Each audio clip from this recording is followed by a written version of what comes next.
শনিবার রাতের সামান্য বৃষ্টিতে জলমগ্ন হয়ে পড়ল ক্যানিং শহরের একাধিক এলাকা।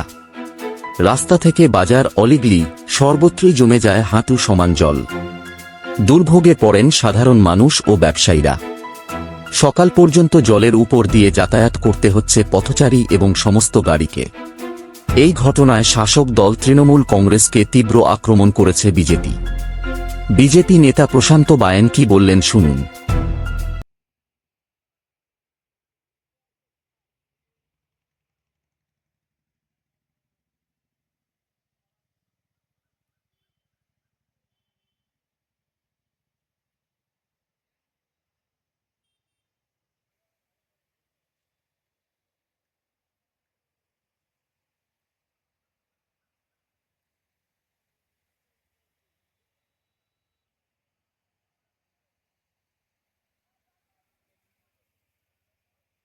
ঠিক আছে, মানুষের উন্নয়ন 15 বছরে যা হয়েছে ক্যানিংবাসী সেটা বুঝতে পারছে।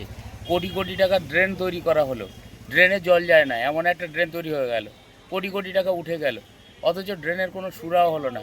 মানুষ যে দুর্ভোগে আছে সেই দুর্ভোগেই পড়ে আছে। শুধু উন্নয়ন মুখে হয়েছিল, সেই বাস্তব রূপটা মানুষ এখন বুঝতে পারছে।